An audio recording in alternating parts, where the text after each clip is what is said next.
विचारधारा जो समय समय पर या समय अनुकूल कुछ चेंजिंग आता रहता है।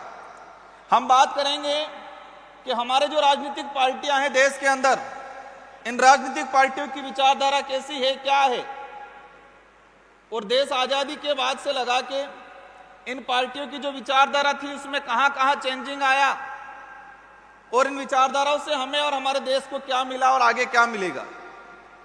देखा गया है वर्तमान के अंदर कि राजनीतिक पार्टियां जो विचारधाराएं हैं उस विचारधाराओं के माध्यम से लीडर चुने जाते हैं, एमएलए एमपी बनते हैं, मंत्री बनते हैं। लेकिन पिछले 10 सालों के अंदर देखा गया है कि विचारधाराएं कमजोर होती जा रही है। व्यक्ति विशेष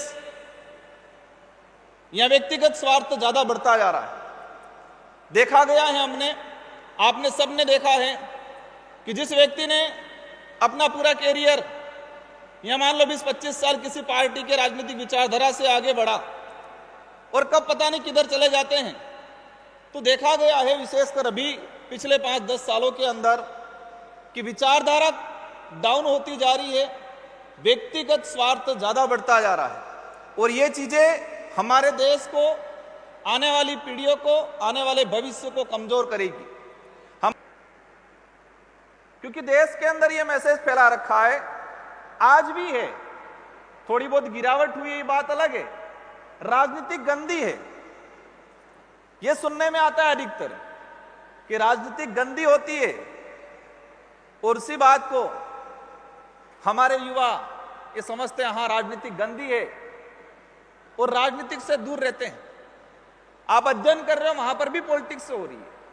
आप समाज में कुछ प्रतिनिधित्व कर रहे हो, समाज का कुछ मुद्दे को लेके, युवाओं को मुद्दों को लेके आगे कर रहे हो, वो भी पॉलिटिक्स है। पॉलिटिक्स से कोई गंदी नहीं होती। कई अंबेडकर जी ने विशेषकर कहा है, उसके अलावा कई लोगों ने कहा है कि राजनीतिक वहां सत्ता की चाबी है, राजनीतिक वहां सत्ता की जो कुंजी है जो आपके अधिकारों का ताले खोलने का काम करती है। इसलिए आप सबको ये मन में रखना है कि राजनीतिक गंदी नहीं है, युवाओं को राजनीतिक में आने की सख्त जरूरत है, और विशेषकर पढ़े लिखे युवाओं को। लेकिन राजनीतिक में तब आ पाएंगे कि अपन ग्राउंड पे जाएंगे, धरातल पे जाएंगे। हम यहां बैठ के, एजुकेशन भी जरूरी है, लेकिन एजुकेशन के बाद आपको कुछ समय आपके फील्ड में देना है, उस गरीब की पीड़ा को समझना है। हमने पार्लियामेंट में बैठ के, यहाँ सदन में, विधानसभा में बैठ के जो योजना लागू कर दी है, उस गरीब को उस योजना का प्राप्त करने के लिए कितने पापड़ बेलने पड़ रहे हैं, उस बात को समझना पड़ेगा। जाके उनकी पीड़ाओं को समझना पड़ेगा, उनकी जरूरतों को समझना पड़ेगा, उनकी भावनाओं को समझना पड़ेगा, और फिर हम राजनीतिक में कदम रखेंगे तो आप कभी असफल नहीं होंगे। आज देश के इतिहास में जाते हैं, आजादी से पहले हम बिरसा मुंडा जी को फॉलो करते हैं, अंबेडकर जी को फॉलो करते हैं, भगत सिंह को फॉलो करते हैं। तो इनका जो जीवन काल रहा है, या देश के अंदर ऐसे जिन्होंने इस देश को आजादी कराई है, आजादी कराने में मुख्य भूमिका निभाई है, तो इसमें युवाओं की संख्या ज्यादा मिलेगी। तो देश को आजाद कराने में युवाओं की मुख्य भूमिका रही है, तो इस देश को मजबूत बनाने में भी युवाओं की मुख्य भूमिका होनी चाहिए, और हम सब की जिम्मेदारी है। आना पड़ेगा।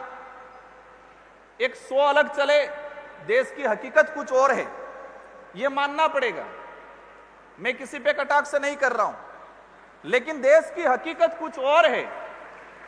आज देश में गरीबी का आंकड़ा देखा जाए, कई ऐसे रिसर्च रिपोर्ट, ऑथेंटिक जो चीजें हैं, उसका देखा जाए तो आज 50% से ज्यादा ग्रामीण इलाके में गरीबी है।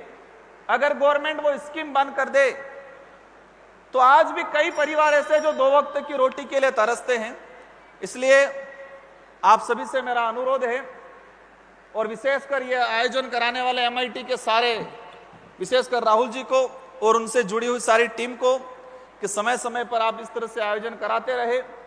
अलग अलग आइडियोलॉजी वाले, अलग अलग क्षेत्र के लोगों को बुलाएं, हमें भी बुलाएं, और हम भी कुछ सीख के जाएंगे, और हमारी जो बात है, हमारे जो विचार हैं, हमारे जो उद्देश्य है, वो आपके बीच में रख के जाएंगे।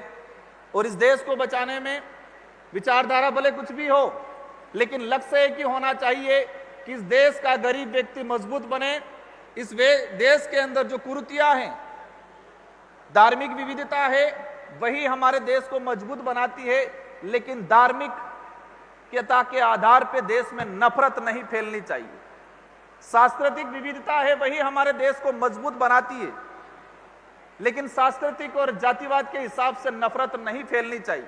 अपनी अपनी आइडियोलॉजी, अपनी अपनी धार्मिक पूजा पद्धति, अपने अपने कल्चर होना चाहिए, लेकिन हमें सामने वाले का भी सम्मान करना है, उसकी संस्कृति, उसके धर्म का भी सम्मान करना है। ये भावना आएगी, ये देश मजबूत बनेगा।